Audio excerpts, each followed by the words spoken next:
So it's now 3 o'clock, and welcome everybody to this afternoon's meditation class. And even though it's still some restrictions here in Western Australia, we are allowed 20 people in the hall, and we have a few people here, which is wonderful to see. Not up to 20, but it's very different than talking to an empty room. And next week we'll be able to have more people in here as the restrictions are eased further.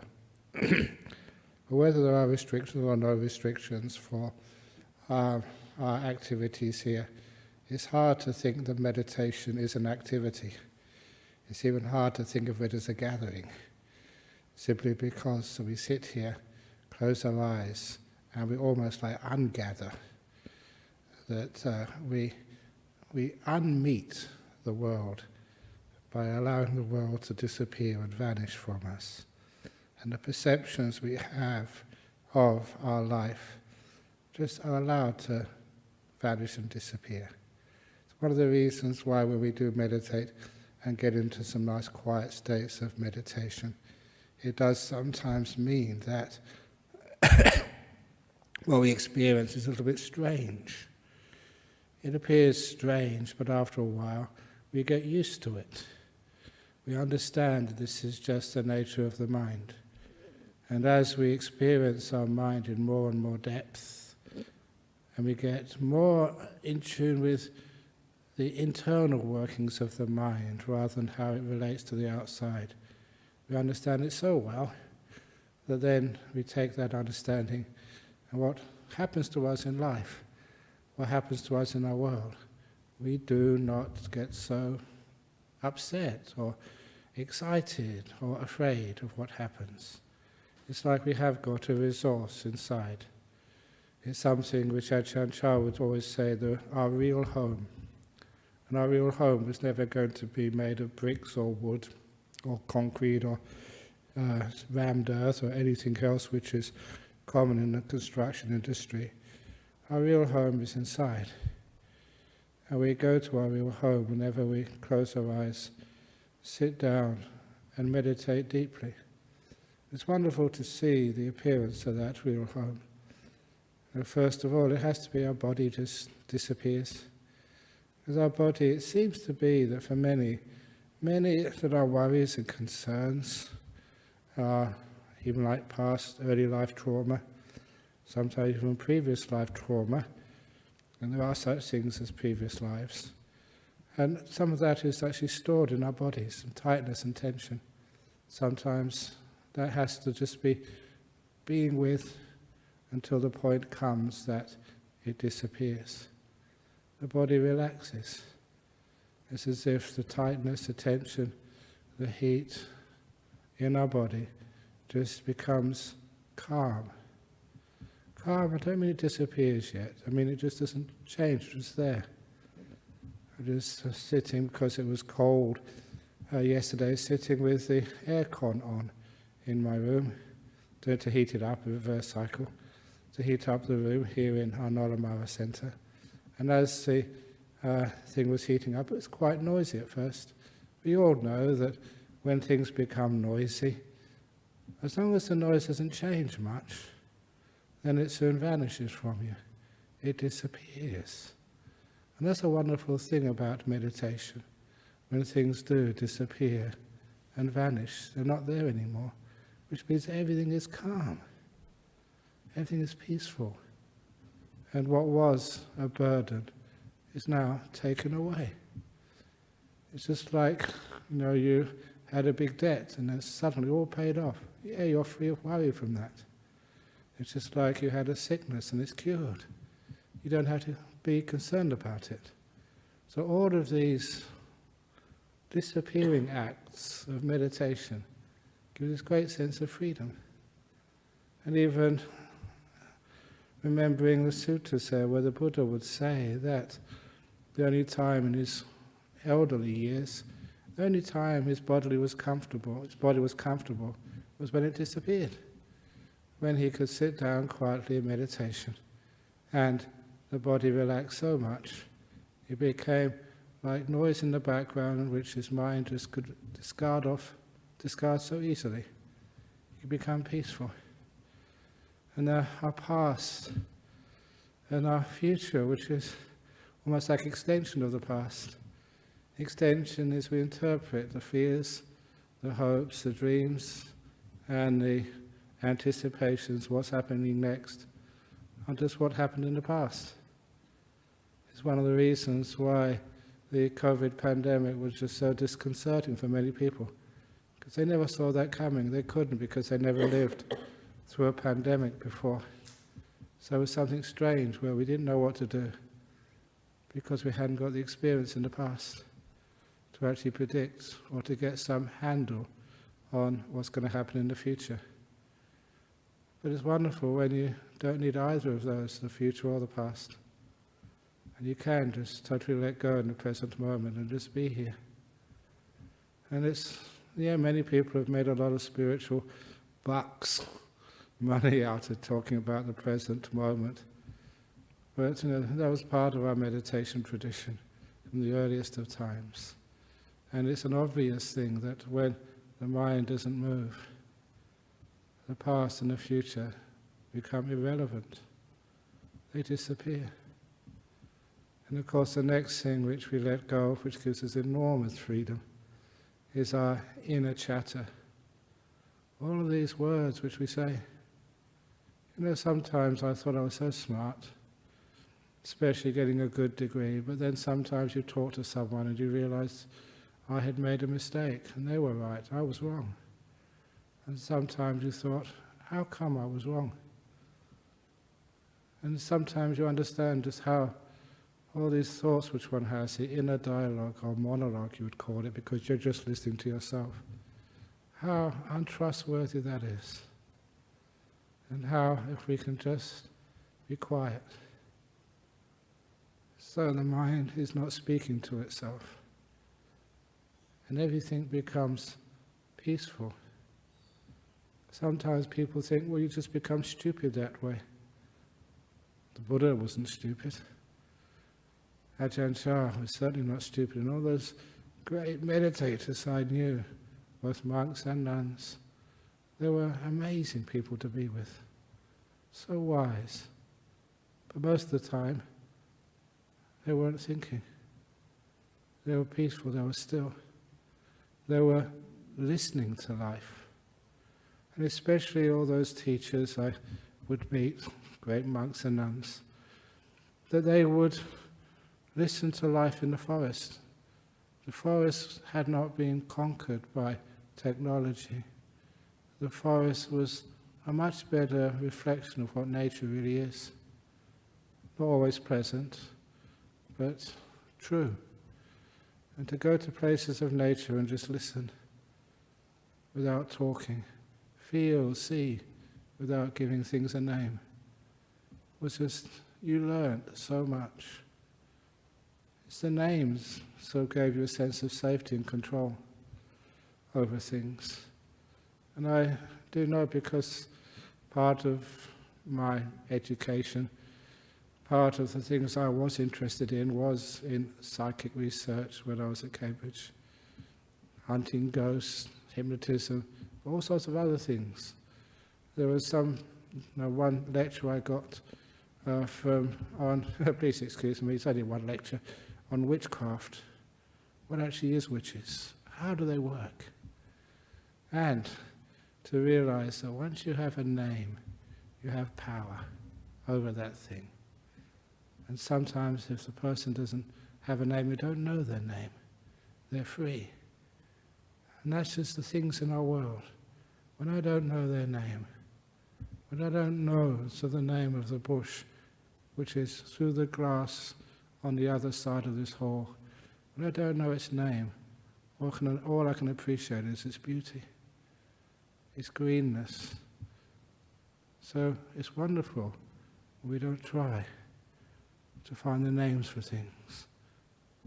We can just let it be, free. And all the greatest wisdom will always come when a person is quiet and still. I call it like listening. in the sense that all the people here who are sitting in front of me, it is under 20 people, thank goodness, so we're not breaking any laws, that all the people here, none of you are making any noise. You're listening. And in that listening, you are absorbing wisdom, absorbing all sorts of wisdom. And if you are thinking, reacting, doing something, of course you cannot absorb. Which is one of the reasons why to learn how to be quiet, to learn how to be still, to learn how just to be aware without reacting, without giving things a name. It stops the world in which most people live. We live in another world of inner silence. At first people may feel a bit uncomfortable there, simply because it's a place they're not used to, and a place they cannot control.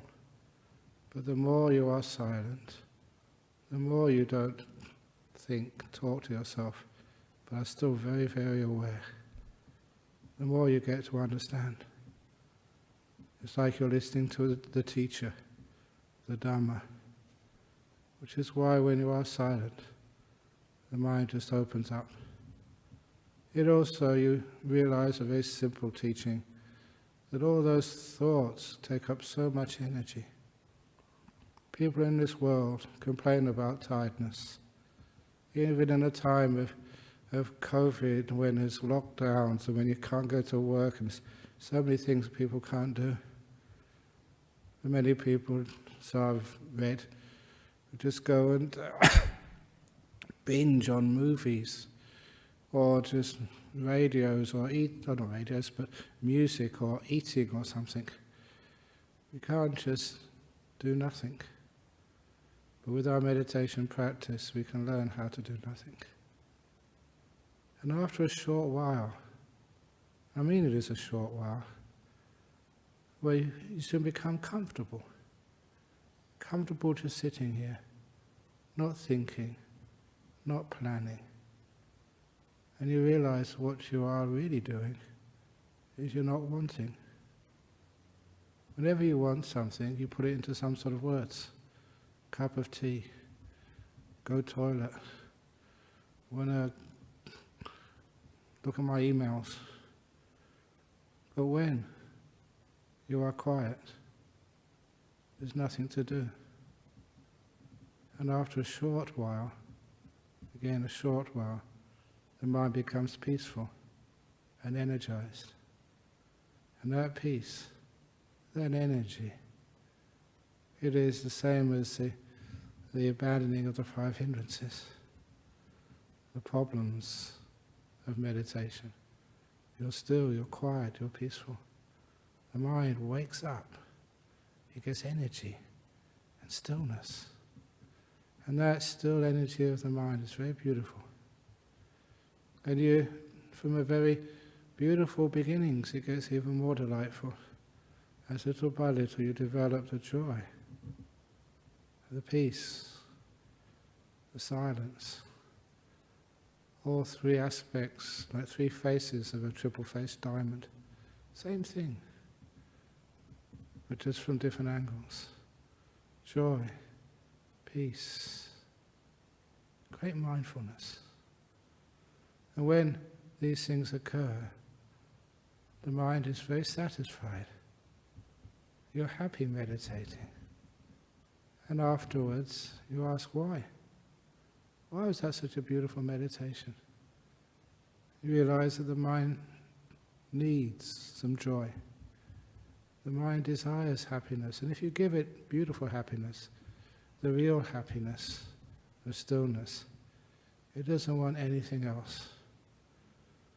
All these other happinesses in the world are pretty fake compared to the happiness of stillness.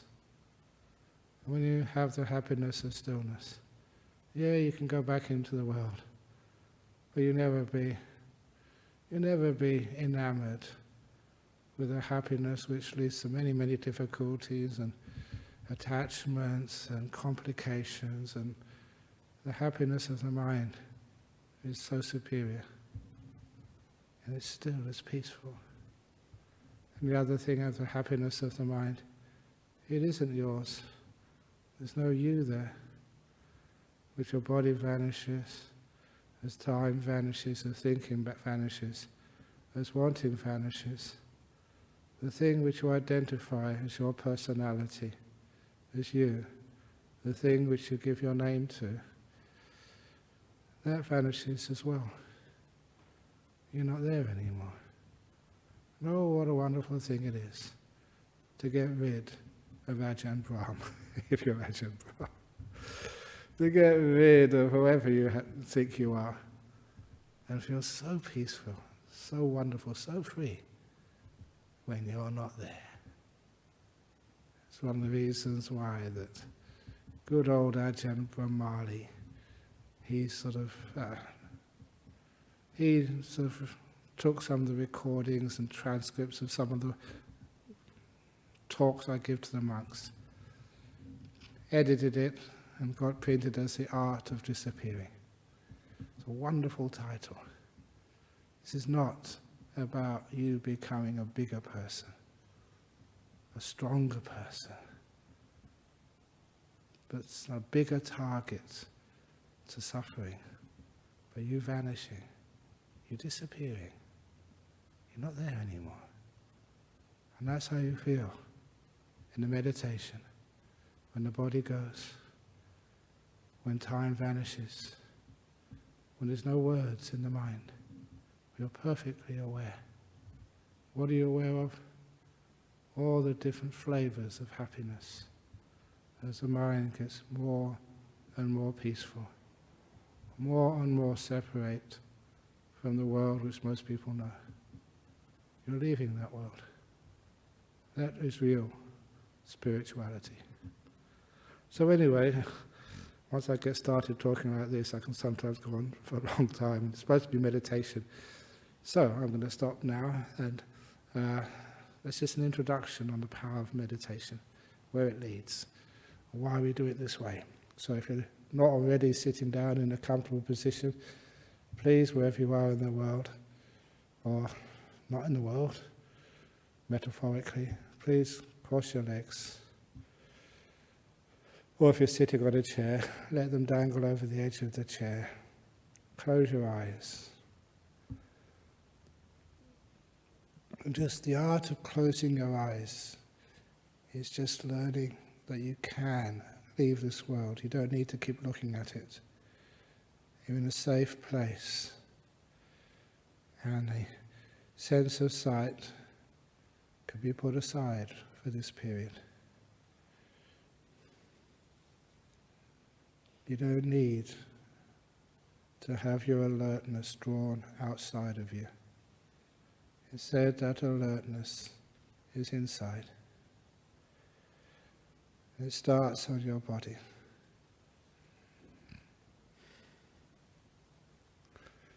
I'm aware of my body. Making sure I'm sitting in a reasonably comfortable position. I need to adjust, so I do adjust.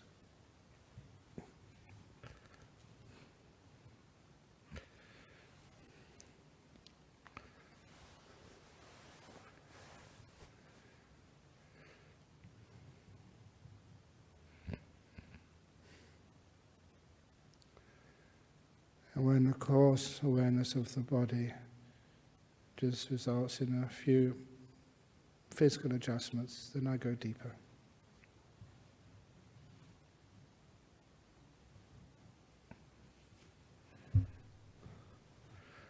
It's better. Much better. And I like to start with my legs. Simple technique, but not to be diminished as something which is, I don't need to do that, I want to do the deep stuff. All very deep meditations begin with standard carefulness, attention to the beginnings, to the preparations. It's one of the reasons I give the 15-minute introductory talk, to speak slowly, softly, to get the mood of meditation established. Many of you have come from your homes, rushed here, or whatever you've been doing. This calms you down. Preparation.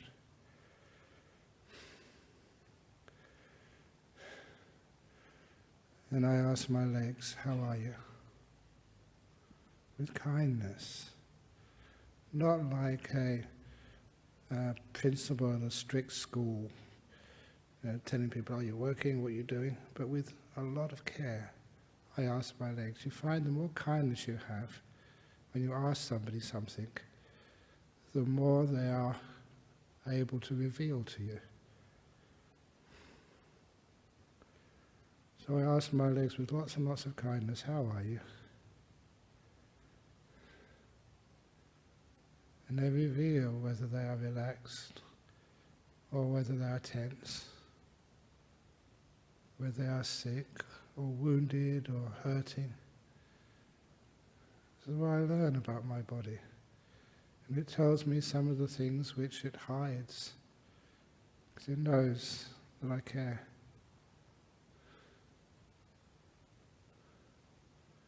And if it does need anything, like even more adjustments, I will do that. If it needs scratching, I will scratch the itch.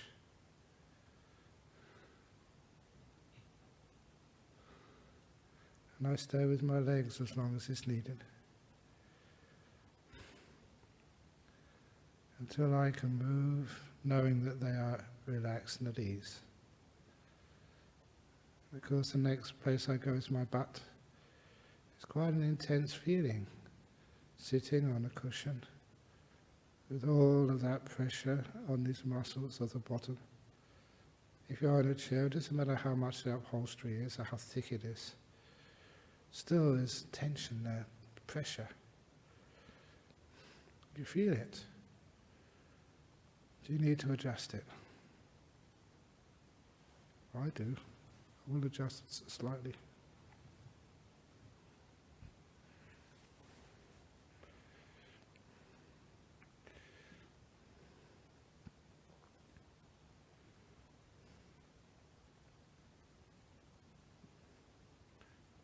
Then when my butt is as comfortable as possible, I move up to my back. I'll start off with my waist, making sure everything is loose there. And up my back, up my spine.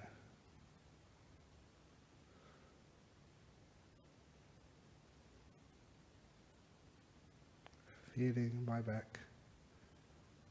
Relaxing it, caring for it.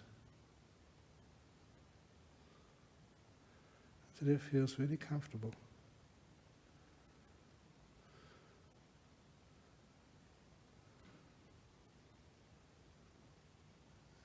And when I feel I cannot improve the feelings on my back, it's time to let them go.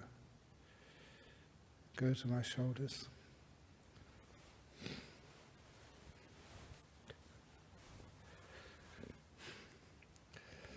Making sure they're nicely at ease. No tightness there. Spend a lot of time with the posture, simply because it means I can sit long periods of time. It also means I'm developing this awareness and kindness. As I'm watching my body, I'm always in this moment. That's where bodily feelings exist. They exist right now. It's a little exercise also, focusing in the moment with kindness. Allow my awareness to go down my arms, past my elbows, down to my wrists. Nothing really going on there, so I pass by very quickly. If you've got some injuries anywhere there, you can pause. Give some good energy to a scratch or a wound, and then move past that onto your hands. I've adjusted my hands. I wasn't really aware of how I had them a few moments ago. Now I am, and I make sure they're really good.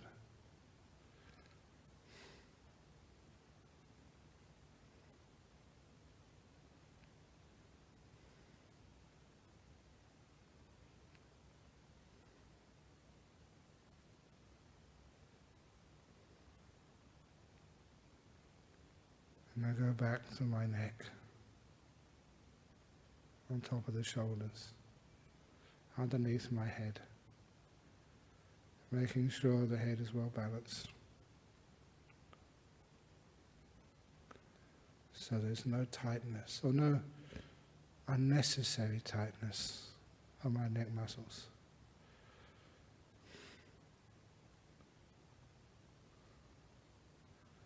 And inside my neck, my throat, making sure that's comfortable too.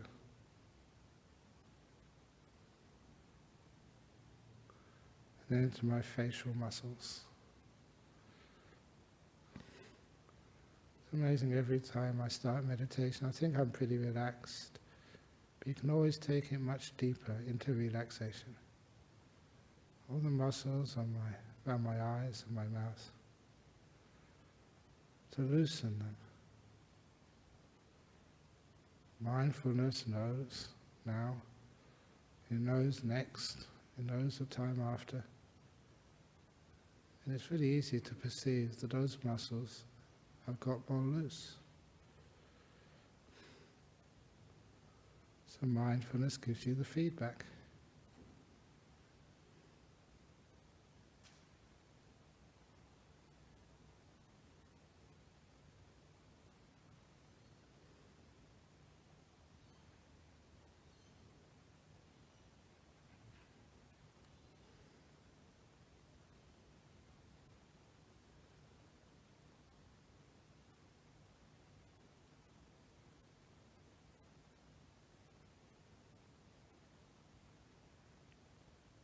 And then, as usual, become aware of my whole body, sitting here.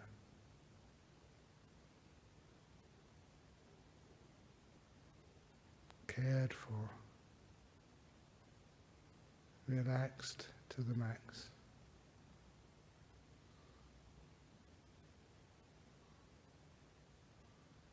Until I can pick up what I call the delight of a relaxed body. Sometimes these delights, these happinesses, they're there. We don't even look for them, because I'm used to them.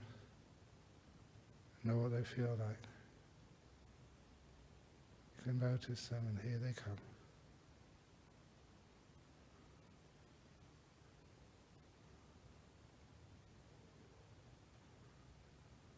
I'm enjoying the body being at peace. A burden which has been put down is not that I have to hold the body still. It's just there's no reason to move.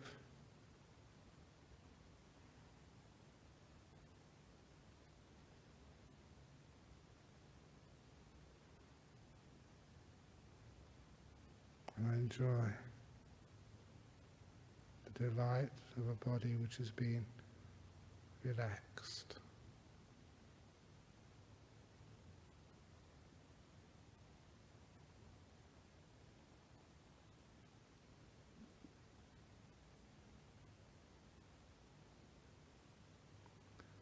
And I go deeper, deeper inside the mind. When the body's relaxed, it will soon disappear. I go inside the mind now to my peaceometer. How peaceful am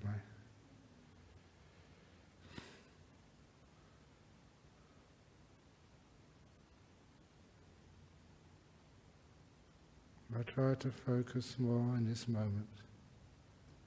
All my past, I just allow to evaporate away.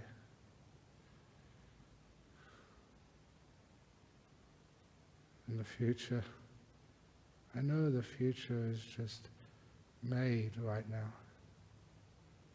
I know this moment, in that sense, contains the future. It's from here that it grows. Like a big tree grows out of a little seed. That seed is now. So make sure this moment is pure and peaceful and free. Every good quality I know, including silence.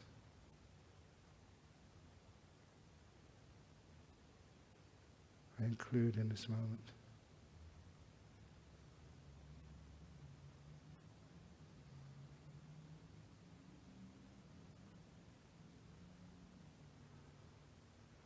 And I soon start becoming aware of my breath.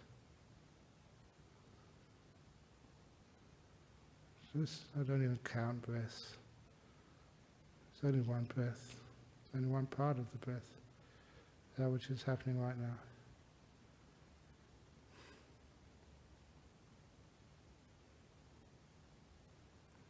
Just being peaceful with it, being kind, not giving it a name, not judging it,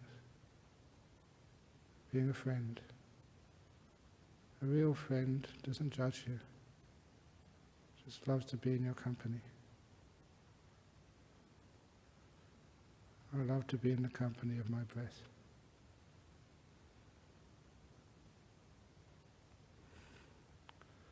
It's hard for me to keep on talking now, so I'm going to be quiet until the end of the meditation.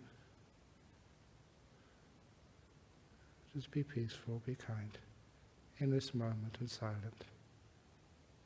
And let the meditation evolve. Or I would say, involve, going in deeper and deeper.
Getting close to the end of the meditation now.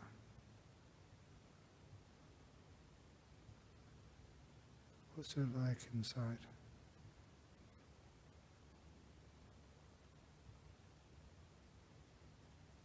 How peaceful are you?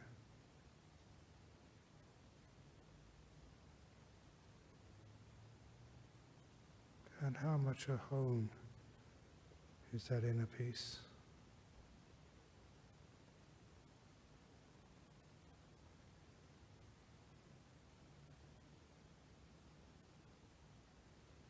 And how much wisdom does the experience give you?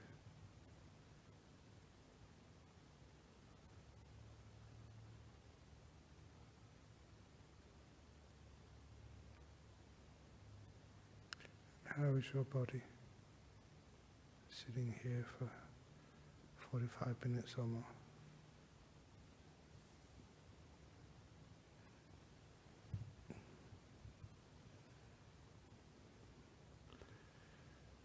Now I'm going to ring the gong 3 times. Please wait for the last sound of the gong to disappear, and then come out of the meditation.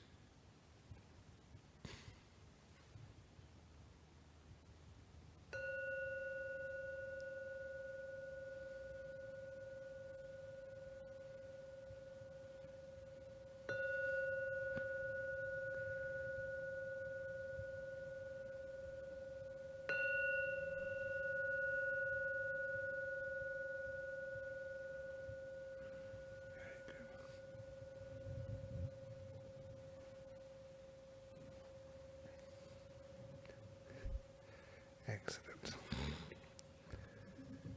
Now, as usual, we have questions on meditation for those, especially online, first of all.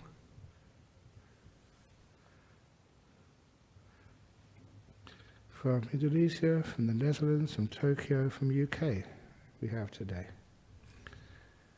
Ooh. So first of all, a question from Indonesia.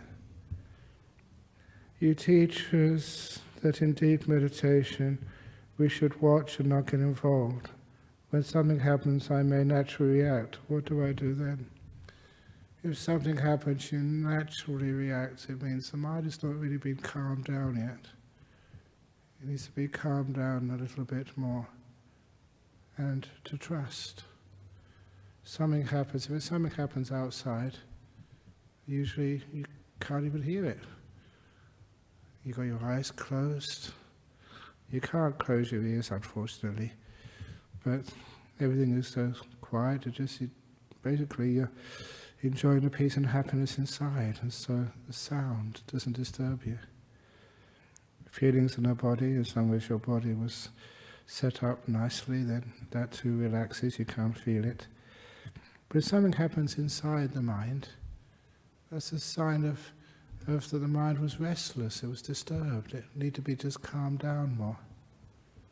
And if you have a reaction in the mind, which happens often, these sort of, what I think you meant by natural reactions, they're not really natural. They're just habits of the mind. And to overcome those habits, if you try and interrupt the peace in the meditation by saying, oh, don't do that, or do something else, so those suggestions inside the meditation, if it really is deep meditation, are just too disturbing. So instead what we do is a very skillful technique, is if it's a problem you have, say it's like fear or excitement, those are just two, and there's so many other ways we react to maybe what is happening in our mind. If that keeps on occurring, then you do what we call programming your mindfulness at the very beginning of your meditation session. So you sit down, and once your body is reasonably relaxed, then you tell yourself in your own words that when that thing happens, I will just let it go. Or I will not be excited. I'll not be excited. I'll not be excited. Saying that thing to yourself in your own words, it's like giving the instructions but at the very beginning of the meditation, and then forgetting about it. Because what happens is you are conditioning your mind. You're giving it instructions when the coarseness of those thoughts will not interrupt the peace in the mind. It's not really established yet. When you do start getting peaceful, there are those instructions, they come up, and those instructions will just happen automatically. That's actually how it works. So, for example, if, something happens in the meditation, you just want to control it or say something, yeah, if that's your big obstacle, happens so many times. You give yourself the instructions at the very beginning. I will not say wow. I will not think wow. I will not think wow. Just suggest that to yourself. And that suggestion, it's amazing just how powerful it is. You listen to it with as much awareness as possible. And that suggestion means that will come up at the right time. And you're just about to say wow. And then, well, I call it sometimes an antivirus, which you put in your computer. Just you program it in. If this happens, then this is what will stop it. So it is. You watch and not get involved. Just leave it alone, be peaceful. But if there is any disturbances there, program yourself at the very beginning of the meditation. And of course, if you don't program yourself at the beginning of the meditation, the more times you listen to a monk or a nun like me, the more time you will get programmed. It's a weird thing that sometimes in my meditation I'd have a problem, and the answer would come up. I'd ask myself afterwards, where did that come from? Ajahn Chah. At the time you thought you'd forgotten what he told you, but it was conditioning us. It was putting us in the right direction. Listen to him so often that after a while, his instructions became the program which ran your mind. Little things like we meditate not to attain, but to let go. Such a powerful saying. Anyway, this is from the Netherlands, someone told me yesterday that the Buddha did not teach present moment awareness. He asked for an example in the sutras, and I couldn't think of one. Did the Buddha teach this? Yes, he did. And it's in the Bhaddekarata Sutras. They're in the Majjhima Nikaya. Bhaddekarata, B-H-A-D-D-A. B-H-A-D-D, and then apostrophe E-K-A, and then R-A-T-T-A. I think in the translation which Bhikkhu Bodhi did, I think it called One Fortunate Night, wasn't it? A single excellent night, yes.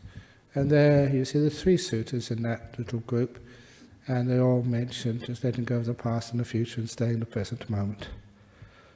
So, I don't know who that person said that Buddha did not teach present moment awareness, but he certainly did. And that's a sutta which you quote. From Tokyo. Tokyo has nice parks with ponds, but it is filled with people, and it takes a few hours to get to the mountains. How important is nature for a peaceful life? Nature is helpful for a peaceful life, but it's not totally necessary. After 9 years living in the forests, the jungles in northeast Thailand, I came to Perth.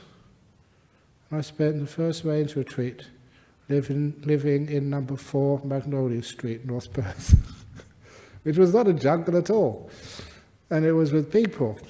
And I told this to the monks, that if you, 4 Magnolia Street, just round the corner in Charles Street, there was like a nightclub at the time.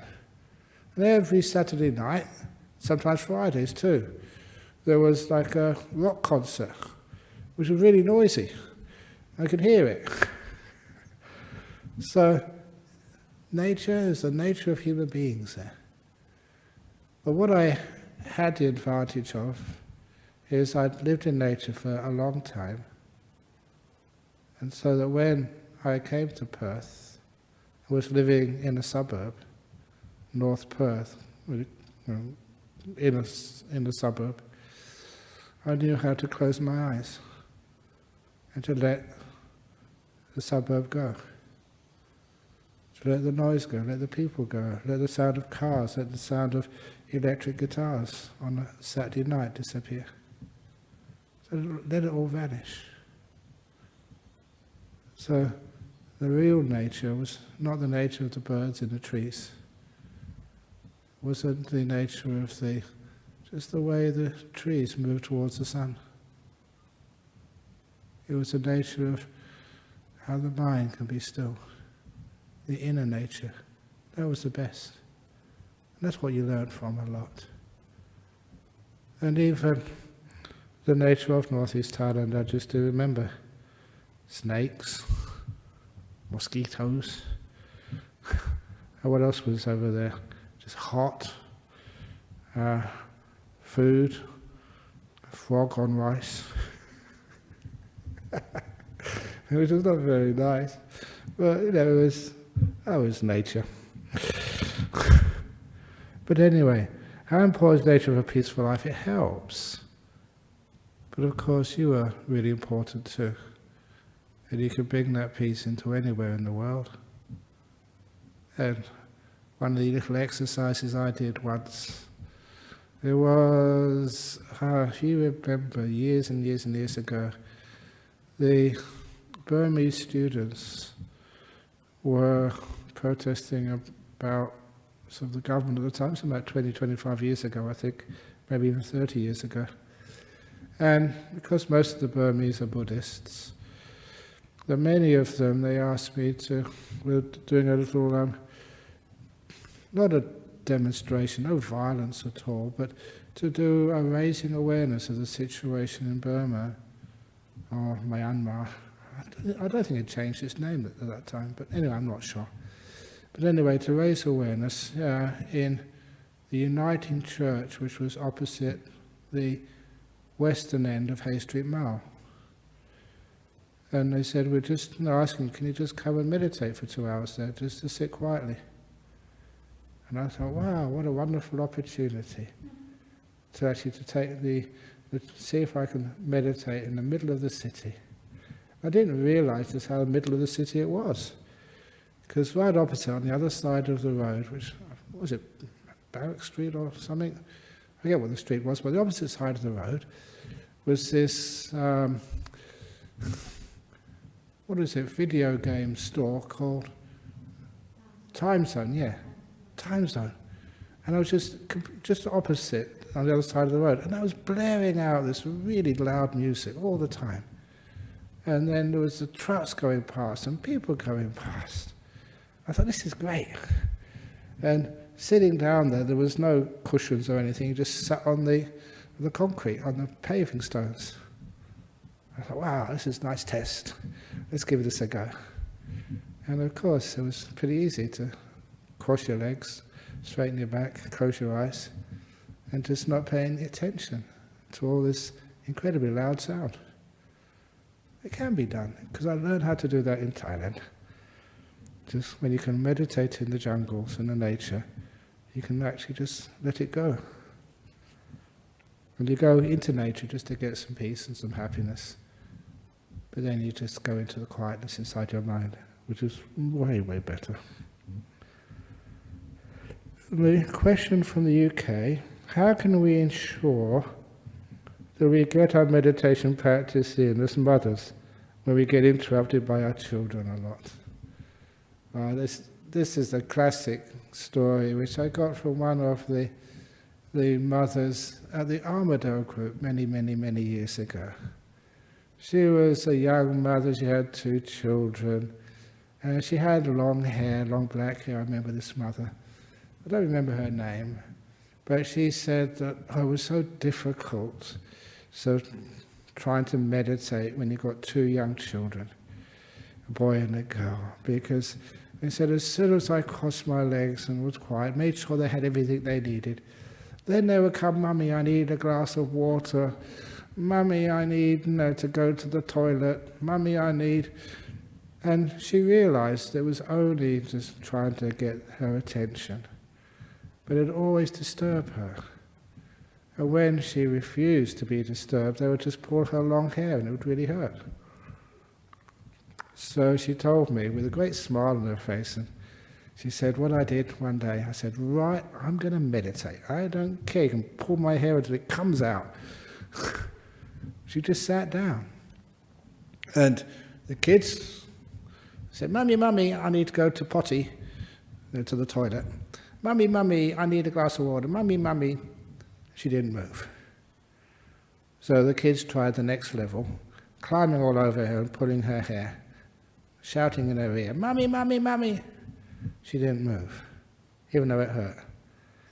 And the next thing, which I always respect, the ingenuity of young children.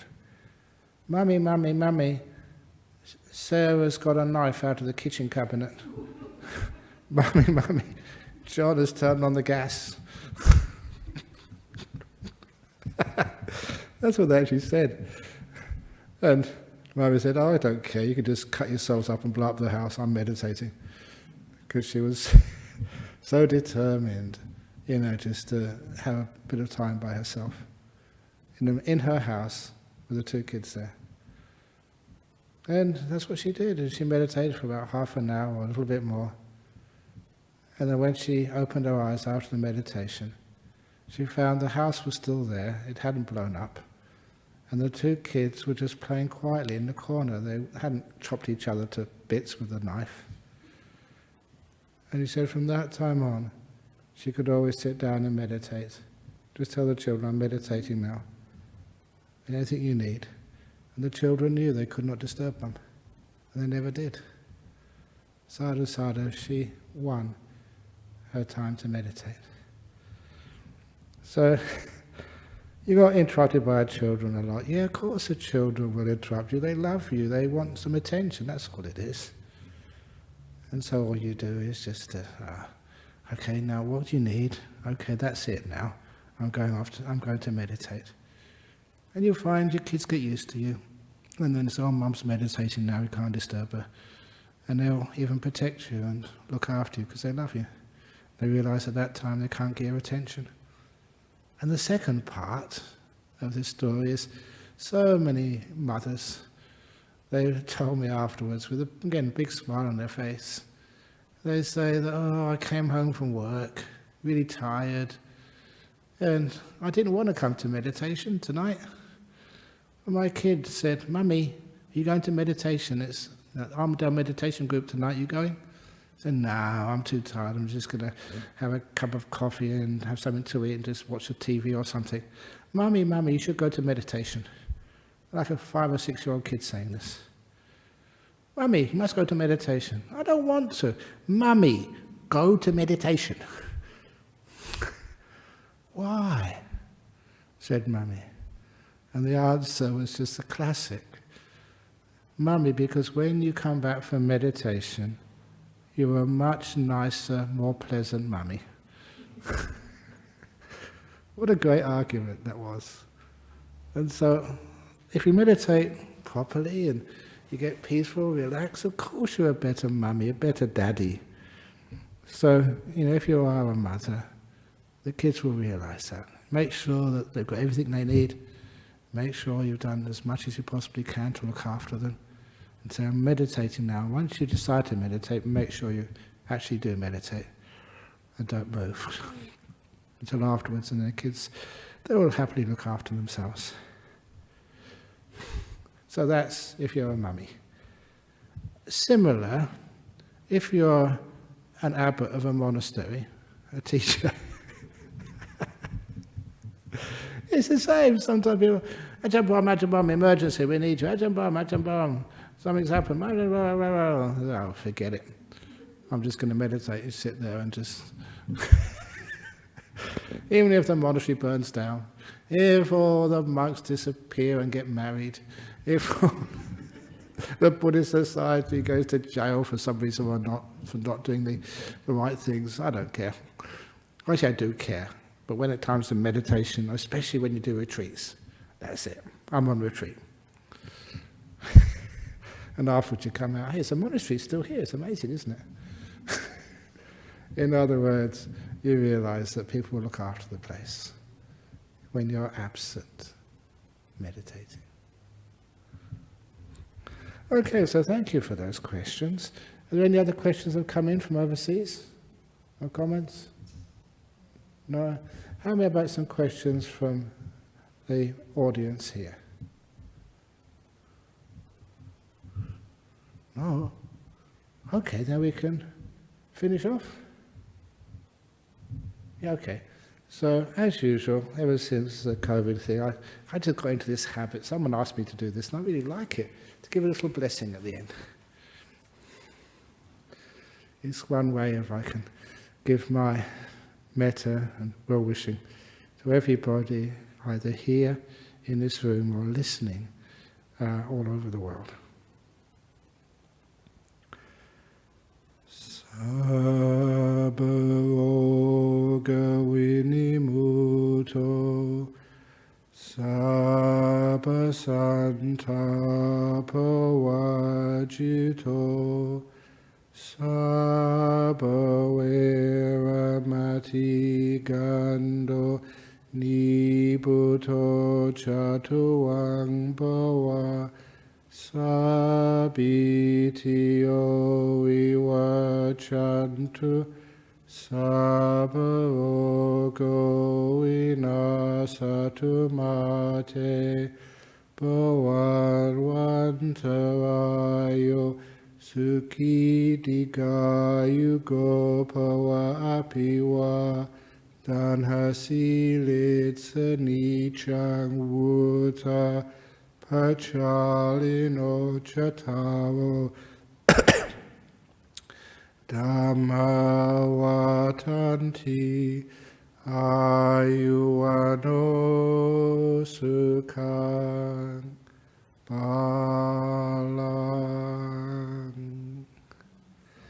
Very good. Okay, so thank you for coming, and I hope you enjoyed the meditation today.